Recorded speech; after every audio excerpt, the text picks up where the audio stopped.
Hello, welcome to the Manasplained podcast. I'm Connor, and today I'll be talking about the deck I built for Takahashi. I think that's how you pronounce that.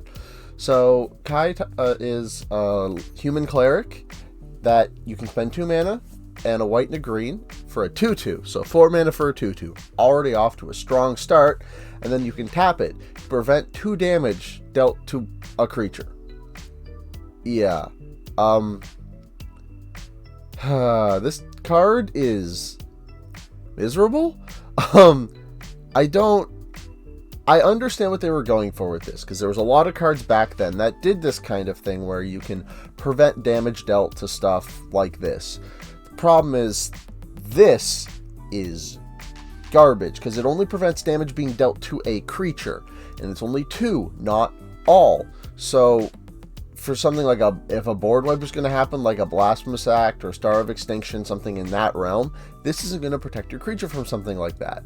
And the only time it's ever going to be somewhat relevant is if like a 3/3 is being blocked by another 3/3 or like a 4/4 or something. You can save the 3/3 from whatever. It's so bad.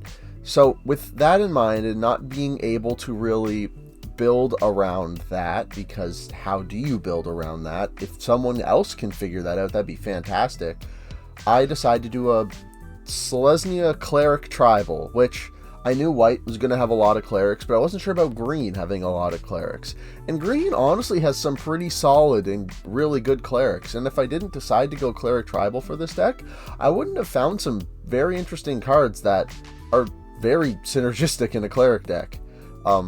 More so than I thought some other ones would be. So yeah, I hope you really like the video.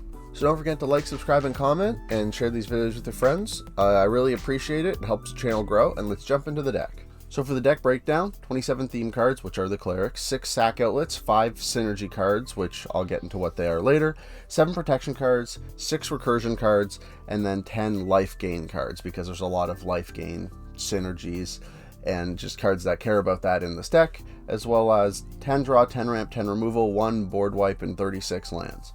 So the draw, ramp, and removal, in some of my previous videos, they had one or more of those numbers had been under 10, and I really have been trying lately with these decks to get those numbers to 10 or higher, because I really feel like getting these numbers up is important to help the deck run properly. These are like the oil in the machine, and if you don't have it oiled well, it'll be grindy and screechy, and it just won't be as fun to pilot. And then all this culminates into 28 crossover cards.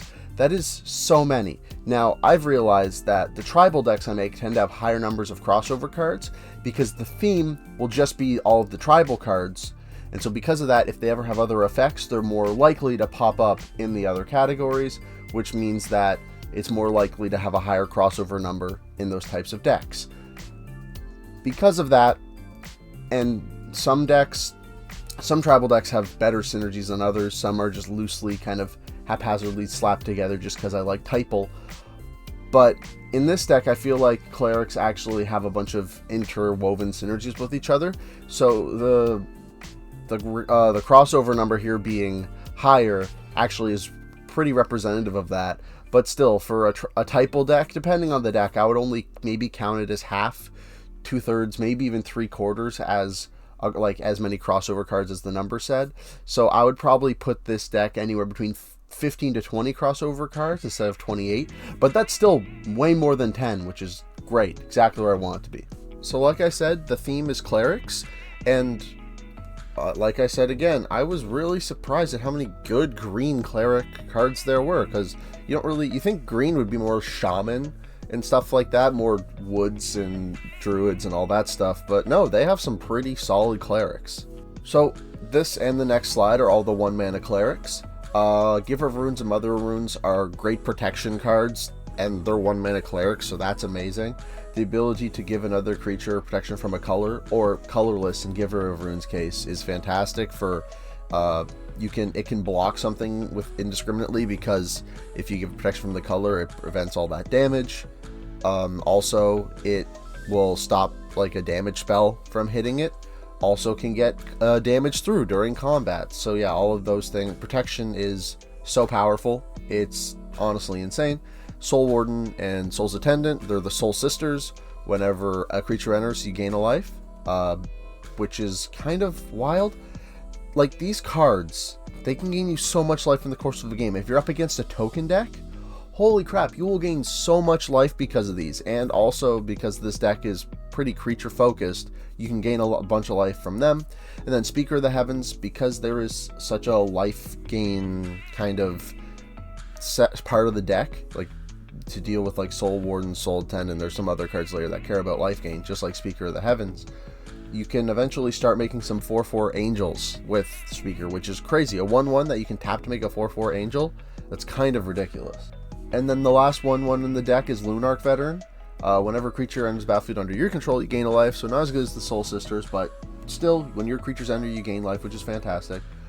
But after it dies, you can disturb it, which means you transform it from your graveyard, and then if it would be put into a graveyard later, it gets exiled. But the way Luminous Phantom works is whenever one of your creatures leaves the battlefield, you gain a life. So Lunarch cares about just entering, and then later it'll care about stuff leaving. It goes from a 1/1 to being a 1/1 with flying, which could be relevant. You could chump block with it later or something like that. This card is fantastic. All 6 of these 1-drops are awesome. So these are all the 2-mana clerics in the deck. Masked Vandal, when it enters, you can exile a creature from your graveyard, and then you can destroy an artifact or enchantment, so that's pretty solid removal.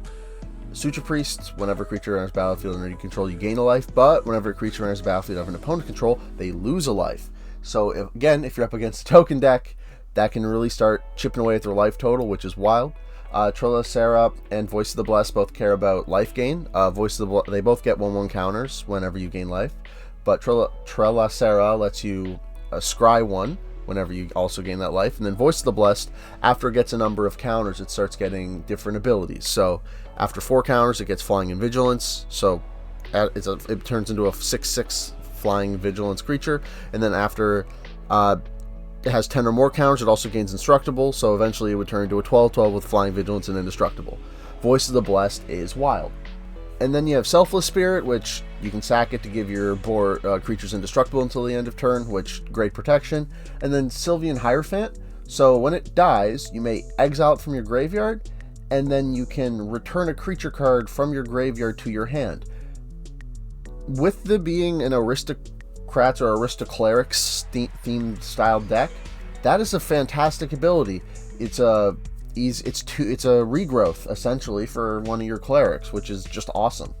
So these are all the 3-mana clerics: Inspiring Overseer and Priest of Ancient Lore, both on ETB gain you in life and draw a card, so they cantrip, give you 1 life back, so they can trigger whatever life gain synergies you have out, which is nice. I didn't put them in the actual life gain category because you can only do it once. You can't get multiple triggers of life gain off them, but it is nice to have it just that one time.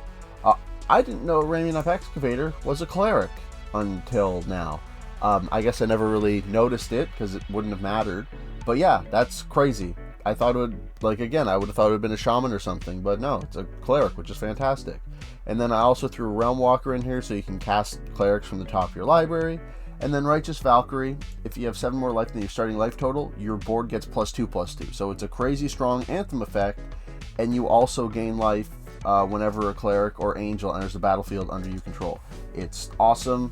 All these cards are fantastic, especially Righteous Valkyrie and Realm Walker. Those cards are sick. These are the 4-mana clerics. Again, didn't know it was a cleric, but Vizier of the Menagerie, phenomenal that it's a cleric. Functions a lot like Realm Walker here, which is great. Letting you cast creatures from the top of your library. Doesn't just have to be clerics.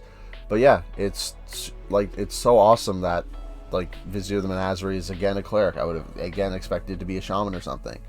Doubtless one is really interesting here because its power and toughness is equal to the number of clerics you control, which is fine. But it has pseudo lifelink.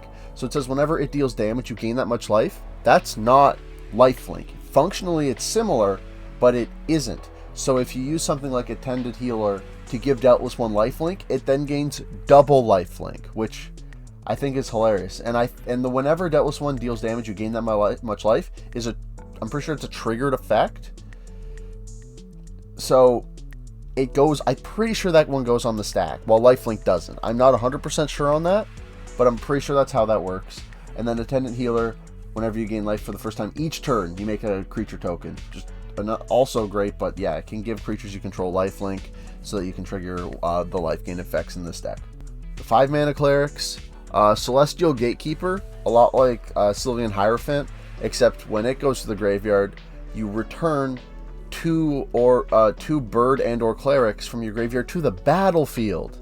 Celestial Gatekeeper's awesome. Yes, it does exile itself when it dies, but you get to return two creatures from your graveyard to the field. Phenomenal recursion there. It's so good. And then Ancestor's Prophet, you can tap 5 untapped clerics to gain 10 life. That is so much. That is so much life. It is 5 clerics, so it will be kind of difficult to get them. But your commander plus Ancestor's Prophet is 2, and they just need to get 3 more out, which won't be hard in a deck like this.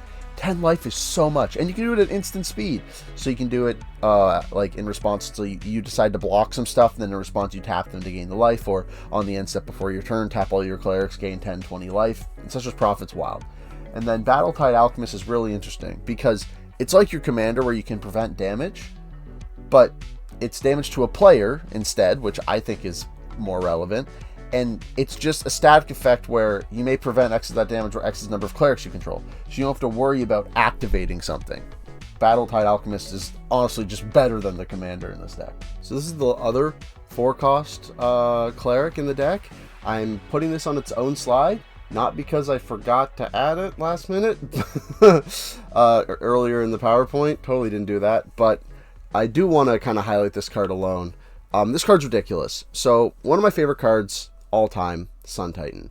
The ability to recur anything with a mana value of 3 or less from your graveyard on enter the battlefield or attack is kind of insane. It's honestly ridiculous, and it, like, I know people talk about Sun Titan often because of how absolutely redonkulous busted the card is, but oh my god, Redemption Choir being a 4-mana version of this, I understand you have to like have Coven activated, but your commander is usually a creature, so there's one, and then you only need one other creature out, and often you'll have one other creature out because of this or that, and like, holy crap, 4 mana, and whenever it attacks or enters the battlefield, you get to recur or something with mana value 3 or less. That is insane. This card is so awesome. I don't even, like, it's obviously like a little bit power crept because it's 2 mana less than Sun Titan.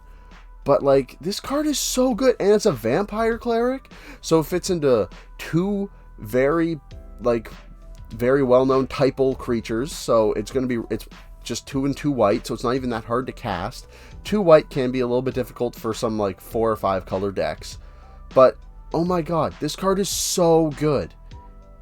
In basically every white deck, like, I'm going to run this and Sun Titan, because they're going to act as being able to pull lands out of the graveyard. Like, at worst, this, if you have a land in your graveyard, at worst, this is essentially a Solemn Simulacrum. But at its peak, oh my god, the amount of shenanigans, because this is 4 mana. This card still rattles my brain a bit. This card is so good. And because of how I have this deck built, which I'll get to later, like, you're going to be able to get this card out quite often. And it's so good. Oh my god. And then these are the 6 mana clerics. So Shield Mage Elder lets you tap some clerics to prevent damage that would be dealt to a creature or dealt by a spell. So it can't protect a player, unfortunately, but you don't have to, you can just tap himself and then another cleric, and then you can prevent all damage, not just 2, like your commander would suggest. So having this creature out and your commander, it basically buffs your commander's ability to block damage way better by also being like, someone casts a Blasphemous Act or Star of Extinction, you can just prevent all damage that spell would do this turn, which is kind of wild. And then Valkyrie Harbinger, it has flying and lifelink, and so it cares when you gain 4 or more life at the beginning of each end step, and itself has lifelink and has 4 power, so it can trigger itself, which is amazing. And then at the beginning of each end step, if you gain 4 or more life this turn, you make a 4/4 angel with flying and vigilance. Valkyrie Harbinger is wild. I have an Aloro deck that I focus the deck on gaining at least 4 life on your turn, and Valkyrie Harbinger in that deck is disgusting. And then the last creature in this list, which is technically not a cleric on the front side, but if you control 4 or more creatures, beginning of your upkeep, you can transform it, and then it turns into a cleric, and at the beginning of your end step, you make another cleric creature token. So, and it's also its power and toughness equal to the number of creatures you control, like Decklist 1. So this card, I had to include it just because it turns into a cleric that makes clerics. This card's fantastic. So now for the Sac Outlets. So I showed off all of the clerics in ascending order of their mana value for a very specific reason, and some of you may have clued on as I was going through, but I'll go into those reasons right now. So I decided to put Birthing Pod and Pyre of Heroes in this deck. So normally I don't like running tutors. I feel like they make decks feel very samey. You're going for the same cards every time. They're probably your best cards. I'm not a fan of that. But with Birthing Pod and Pyre of Heroes, you can kind of go up the chain. You get to find whatever cleric you need at any given moment, which I think is more interesting because you have to go up the chain. And also, it makes the card Sylvian Hierophant and the Bird Cleric better, because when those cards go to the graveyard, you can exile them and then bring back the creatures you sacrificed with Pyre of Heroes or Birthing Pod. These cards are awesome. I think they're phenomenal, and I think they're really great. Birthing Pod could find the militia captain that eventually will flip into a cleric, but Pyre of Heroes can't, so that's why I didn't put it originally with the other 2-mana clerics. But yeah, these cards are awesome, and I really think it's a cool way to build the deck with these 2 cards in mind. These are the Sac Outlets that draw cards. So Relic Vial will draw you a card whenever you set a creature to it, but also whenever one of your creatures dies, if you have a cleric, you'll gain a life, and then they lose life. So again, that's phenomenal. More life gain synergy stuff like that. And then Evolutionary Leap, you can sack a creature, and then you reveal cards till you hit another creature card, and you put that card into your hand. So it's essentially sack a creature to draw a creature, which is not as good as Birthing Pod or Evolutionary Leap because it doesn't go straight to the board, but you can still get it to hand, which is if the creature was going to die anyways, and you don't have to tap, it's just 1 green mana, sack it, and then you draw it. So if a bunch of creatures were going to die to a board wipe anyways, you could Evolutionary Leap and just use that as value. And finally, these 2 Sac Outlets are protection based. Fanatical Devotion will regenerate a creature, while Martyr's Cause prevents damage to a creature or player from a single source. So again, if someone's casting something like a giant damaged board wipe like Blasphemous Act, this could prevent the damage from that. Someone's casting a Banefire, that can't be countered. You could prevent the damage. I think the damage on Banefire can be prevented. Maybe it can't. Not 100% sure on that one. But yeah, these cards are just more great Sac Outlets to help protect your pieces. So now for the 5 synergy cards. 4 of them you've already seen before because they are clerics, but one of them is not a cleric, but I had to put in the deck because the synergy with the commander is kind of wild. And that card is Angelic Cub.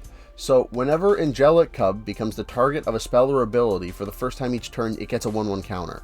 So with your commander, you can target this every turn, like every one of your turns, or the end step before your turn. You can just tap your commander to target Angelic Cub, and you can do this over and over and over. You could use 2 clerics from another thing to tap 2 clerics, target creature, prevent all damage to be dealt to target creature. Like, Angelic Cub will grow so fast in this deck.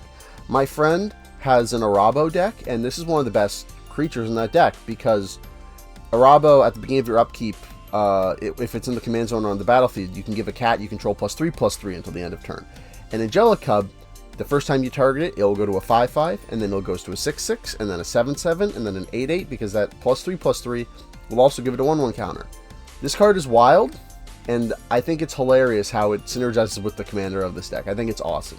And these are the last 4 synergy cards. These care about you gaining life and then effect triggers, but yes, they are. I already showed them all earlier. These cards are great. I just want to say, I love the art on Trelicera. I think that's phenomenal. So for the recursion, I probably put in exactly what you would expect, but I'll go over them now. So Sun Titan, the classic Sun Titan card's absolutely insane. It's bonkers. I love it so much. Redemption Choir is not, in fact, the new Sun Titan. I don't know. It's close. It having the requirement of Coven makes it a little bit harder to proc sometimes, but man, they're close. But yeah, of course I put Sun Titan in. It's Aristocrats or Aristoclerics deck that has white in it. Of course I'm going to put Sun Titan in here. Luminous Broodmoth is awesome whenever your clerics die. If they don't have flying, they enter the battlefield with a flying counter on them. Or just any of your creatures for that matter. If you had an ability to remove counters, this would be awesome. There are some cards that remove flying from creatures, and if you combo that with Luminous Broodmoth, it is hilarious.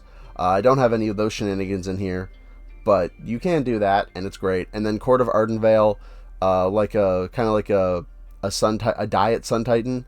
Whenever at the beginning of your upkeep, you can return permanent card mana value 3 or less from your graveyard to your hand.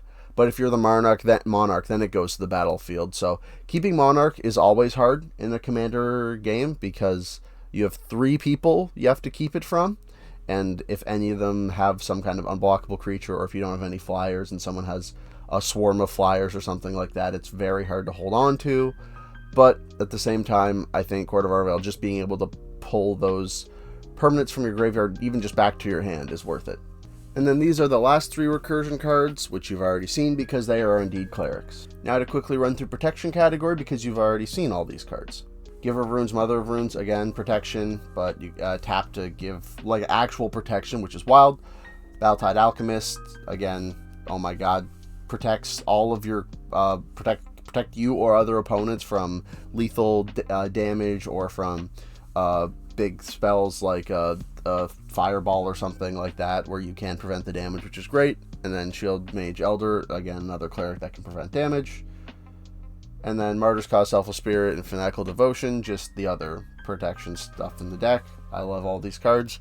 I'm not running any of the stereotypical protection you'd see, like Lightning Grooves or Swiftfoot Boots, but that's because I never really feel the need to run those cards, because I don't really need the haste enabling, and I'm not trying to protect my commander, and I have enough Sac Outlets in this deck that I don't need to worry about stuff getting stolen by effects like a Agent of Treachery or something like that, or stuff getting exiled or other things like that. So, and I have enough Recursion that if I can sack them, I can get them back usually. So yeah, I didn't need to run those kinds of protection cards. So for the Lifegain, again, you've seen all these cards, but I'll just run through them again quickly. These are all of the cards that care about stuff entering the battlefield to gain you life. And then these have different ways to gain life, like Lifelink or Doubtless One having fake Lifelink. Ancestor's Prophet gaining you 10 life for tapping 5 clerics. Again, insane. It's going to draw. That's going to gain you so much life. And then Relic Vial also being card draw while it's life gain, and it also drains your opponents of life, which is also great. So we're in Selesnya, and we're not going big. There's no massive creatures in the command zone or really anywhere. So the typical green draw isn't going to be super effective here, so I had to think of other ways to get good card draw. So Folk Hero, whenever you cast a cleric or a human, you get to draw a card. It only triggers once each turn, but that's phenomenal. Takahashi is welcome. Creature with mana value 3 or less entering the battlefield draws you a card. Again, that's great. Herald's Horn. If the top card of your library is a cleric, you get to draw it. Also, clerics costing 1 less is great. And then Vanquisher's Banner. Whenever you cast a cleric, you'll get to draw a card, and also gives a little anthem-y effect, which is fantastic.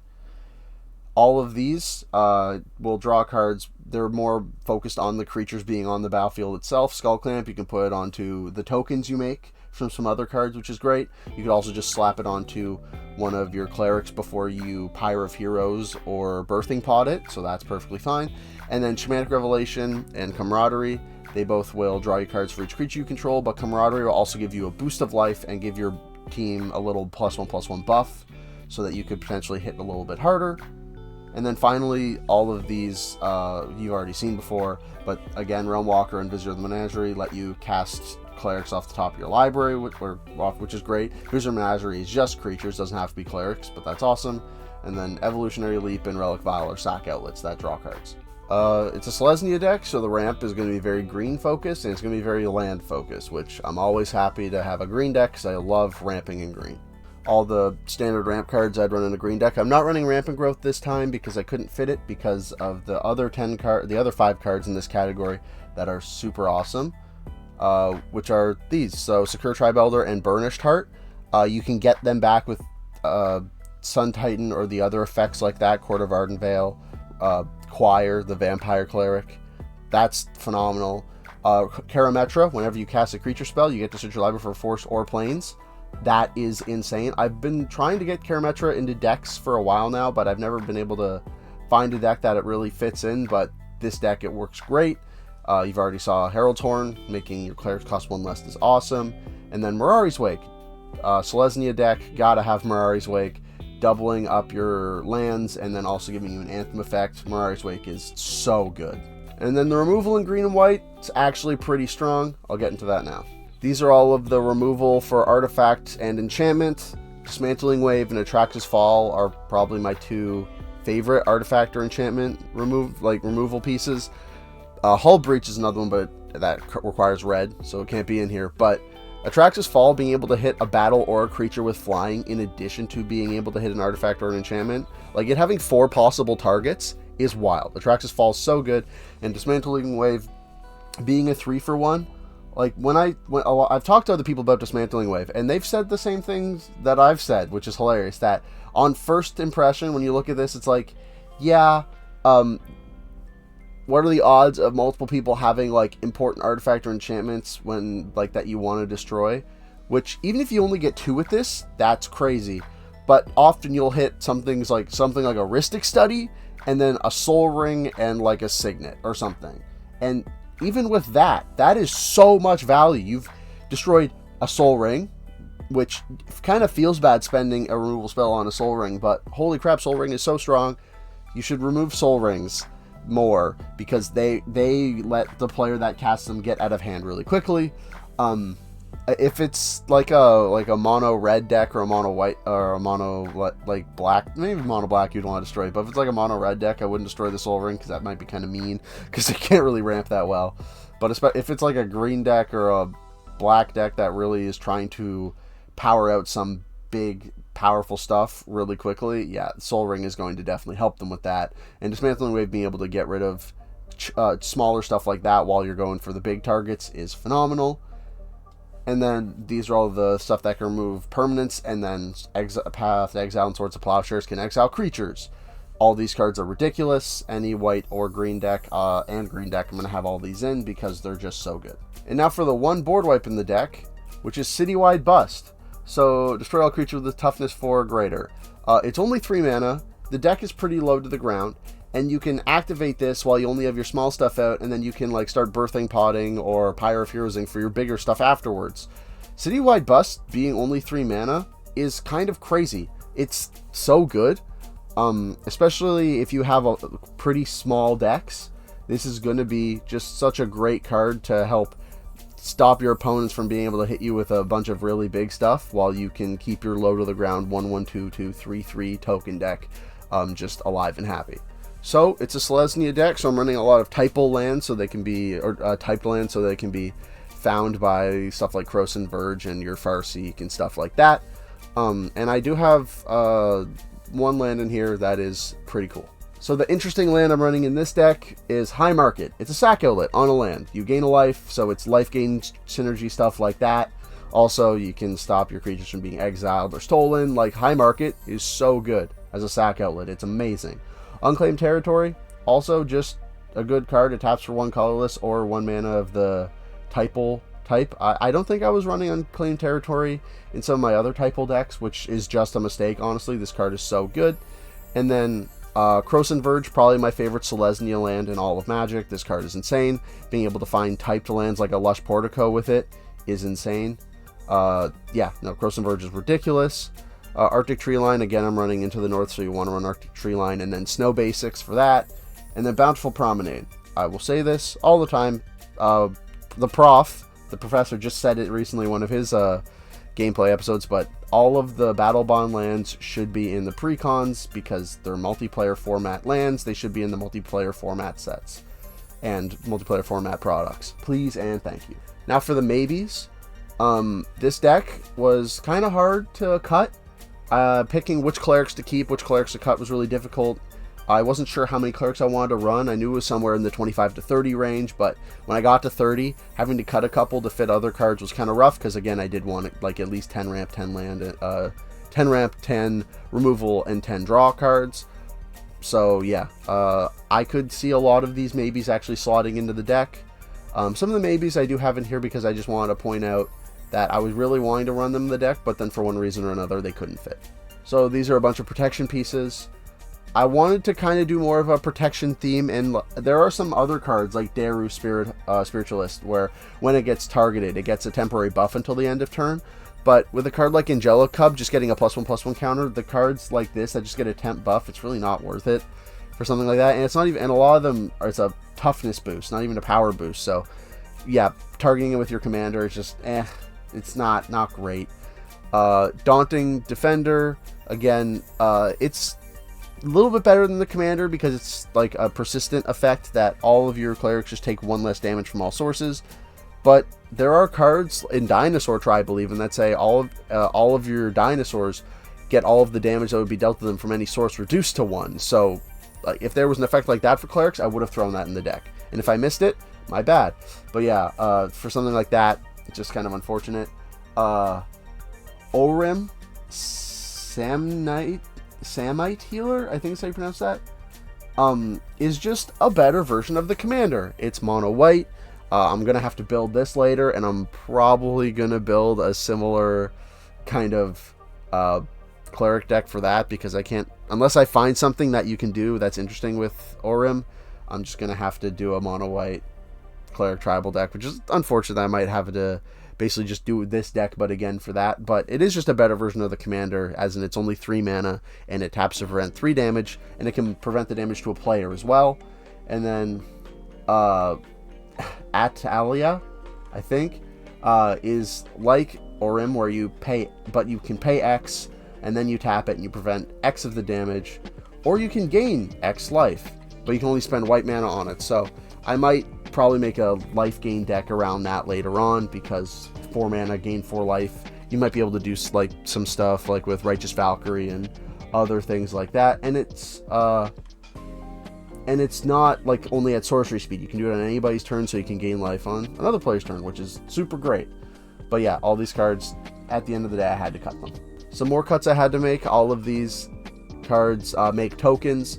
Heliod does make clerics, but at 4 mana per cleric, and only being 2/1, it's just, I couldn't feel comfortable fitting it. It does give vigilance, which is great.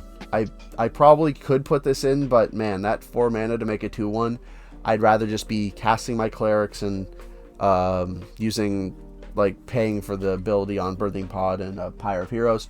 Heliod would give you tokens that you can sack to Birthing Pod and Pyre of Heroes to go find your 1-drops, but it's just, yeah, it's very close. This is probably the 101st card in the deck. Maybe second or 102nd, 103rd, but it's very good. Requiem Angel, whenever one of your non-spirit dies, you make a 1/1 white spirit creature token. If this were cleric tokens, absolutely, but because it's just a 1/1 token, yes, these would be good for like getting in to maybe steal Monarch back or stopping people from taking Monarch from you. It's 6 mana, and I'm just not doing much with the tokens, so decided to cut it. And Storm Herd's ridiculous. In my Aloro deck, I have made over 100 Pegasi with this card before. It is insane, and oh my god, this card is ridiculous. And I really wanted to put it in because there is quite a bit of life gain synergies in this deck, but at the end of the day, I just cut it because it didn't really fit. But oh my god, Storm Herd is bonkers. These are some other life gain synergy cards that didn't end up making the cut. I should have put Cleric class in just because it's called Cleric class, but it turning whenever you gain life into that +1, not really good enough for what I was trying to do here, and spending 5 mana to get an enchantment that puts a +1/+1 counter on target creature you control whenever you gain life, I just don't think is that useful when you can get something like Heliod Suncrown, where it's a 3 mana indestructible enchantment that does that, and you can give lifelink to other creatures. Both Heliod's have a strong argument for being in this deck. I could easily see either of them going in, but I had to make cuts, and I decided to cut both of them to make the deck more on theme. And then Rock's Faithmender, I thought this was a Cleric. When I was going in to build this deck, I'm like, oh, I'm putting some life gain synergies in. Rock's Faithmender already has lifelink. It doubles your life gain. Perfect Cleric. It'd go in a deck like this. No, it's a Monk. So, doesn't go in the deck, unfortunately. It's cool that it's a Monk. It's nice to have other types out there, but man, I really thought this was a Cleric. Kind of got a little sad when I saw this wasn't. Some more creatures that didn't quite make the cut. Remorseful Cleric does exile a player's graveyard, which is fine, but I don't think I want to put an entire deck slot in the deck to be able to do that. Mangara is probably one of the best Clerics in all of Magic. He's insane. The amount of card draw that is stapled onto Mangara is ridiculous, but I didn't want just a generically good card in the deck that I would always be tutoring for all the time. I kind of wanted the deck to be a little more interesting and not any one card just being such a powerhouse that's the go-to tutor card every single time. 8.5 Tails is really interesting, and with a card like Angelic Cub, you can just target Angelic Cub with it over and over, and for 1 mana put a 1/1 counter on it, make Angelic Cub big, which I think is awesome. And definitely when I make my 8.5 Tails deck, like years from now, I'm definitely going to put Angelic Cub in that deck, but it didn't really make sense for what I was trying to do. It's too expensive for its protection, and there's just other Clerics that I wanted more. And there is a bunch of tapping stuff in the deck, but again, Seaboard Muse isn't a Cleric, and I didn't want to, I could use a Birthing Pod to go get it, but again, like Mangara, I didn't just want such a generically good and powerful card that would constantly be tutoring for, that would make the deck feel samey. And then finally, the ramp cards that didn't make it. Oketra's Monument doesn't make Clerics, and so I just didn't want to put it in. Also, I do have some green Clerics in the deck, or green creatures in the deck, so Oketra's Monument wouldn't reduce their cost, so that's why I ended up cutting it.